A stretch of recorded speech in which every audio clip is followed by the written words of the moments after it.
New York সিটিতে Jalalabad association of আমেরিকার বার্ষিক সাধারণ সভা অনুষ্ঠিত হয়েছে। নিউ ইয়র্ক সিটির সানাই রেস্টুরেন্টে এই অনুষ্ঠানের আয়োজন করা হয়। সভায় জালালাবাদ অ্যাসোসিয়েশনের বর্তমান কমিটির কর্মকর্তাগণ ছাড়াও বিভিন্ন শ্রেণীর গুণীজনেরা উপস্থিত ছিলেন। বিস্তারিত রিপোর্টে। যুক্তরাষ্ট্রে বাংলাদেশি সংগঠনগুলোর মধ্যে সবচেয়ে পুরনো এবং অন্যতম মর্যাদাবান সংগঠন Jalalabad association of America Inc. প্রবাসে নানা সামাজিক ও কমিউনিটি বিনির্মাণের পাশে থাকছে এই সংগঠনটি। পাশাপাশি বাংলাদেশেও প্রান্তিক জনগোষ্ঠীর বিভিন্ন প্রয়োজনে সাড়া দিয়ে ব্যাপক সুনাম অর্জন করেছে জালালাবাদ অ্যাসোসিয়েশন। সেই সংগঠনের বার্ষিক সাধারণ সভায় সবার উপস্থিতি ছিল প্রাণবন্ত। অনুষ্ঠানে বার্ষিক রিপোর্ট পেশ করেন সংগঠনের ভারপ্রাপ্ত সাধারণ সম্পাদক রোকন হাকিম। আশা করি আমরা খুব শীঘ্রই ওনার মাধ্যমে আমরা একটা সুন্দর এবং আপনাদের আরো আনন্দময় কোনো খবর দেওয়ার চেষ্টা করব যাওয়ার আগে। কিন্তু বিগত সাধারণ সভায় আমরা আপনাদেরকে এর আগে যে পেমেন্টটি দিয়েছিলাম লিগ্যাল ফি সেগুলো দিয়েছি। এখন পর্যন্ত শুধু আপনাদেরকে বিগত সাধারণ সভা থেকে আজকে এই পর্যন্ত আমাদের যে এক্সপেন্স রিপোর্টটা ছিল সেটি ছিল আপনাদের কোষাধ্যক্ষ রিপোর্ট। অনুষ্ঠানটির সভাপতিত্ব করেন সংগঠনের সভাপতি বদরুল খান। জালালাবাদ একটাই আছে এবং একটাই থাকবে ইনশাআল্লাহ।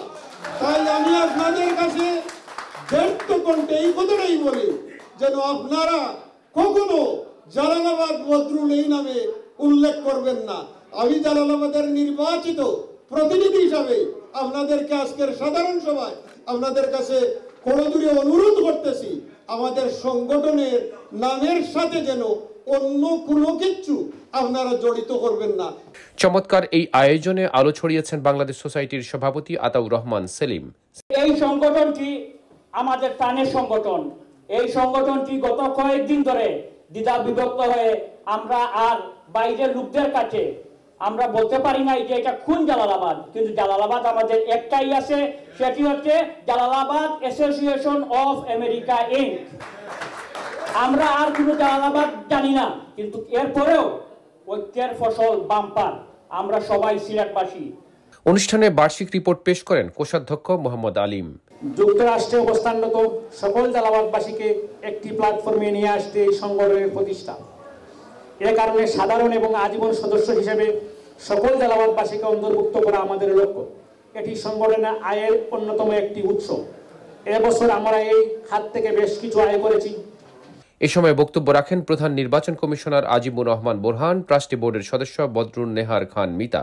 আমিও আপনাদের সাথে একমত, যেহেতু মামলা সংক্রান্ত ব্যাপারে এই কমিটির দীর্ঘ সময় ধরে কাজ করে যাচ্ছে, এই জন্য ধারাবাহিকতার স্বার্থে, এই জালালাবাদের স্বার্থে, আমাদের বৃহত্তর জালালাবাদের স্বার্থে এই কমিটিকে আরো 1 বছর এক্সটেনশন দেওয়ার জন্য আমি আমার পক্ষ থেকে আপনার সবার কাছে আহ্বান জানাচ্ছি। আমরা বিভিন্ন প্রোগ্রামে গিয়ে আমরা যে vice president first, second, third, fourth এটা অনেক আলোচনা হয়েছে। আমরা যে প্রপোজাল যেটা সবাই মিলিয়ে প্রপোজাল দিছেন যে ইলেকশনের দিন কাস্টিং বোর্ডে গিয়ে ফার্স্ট, সেকেন্ড, থার্ড, ফোর্থ এটা স্যাটিসফাই হয়ে যাব। That's a proposal. বর্তমান কমিটিকে আরো 1 বছরের জন্য সভায় সর্বসম্মতিক্রমে দায়িত্ব দেওয়া হয়। এই কমিটিকে আপনারা 1 বছরের সময় দিলা, ইনশাআল্লাহ আমরা চেষ্টা করব আপনারা এই 1 বছরের ভিতরে আপনারা এই কমিটির 1 বছরের আপডেট করছেন, আমরা সর্বসম্মতিক্রমে সেটা এগ্রি করেননি। আপনারা সবাই এগ্রি করেন কমিটিকে 1 বছর এগ্রি টাইম বাড়াইবা লাগি। আলহামদুলিল্লাহ। সৌরভ ইমাম, IBTV, নিউ ইয়র্ক।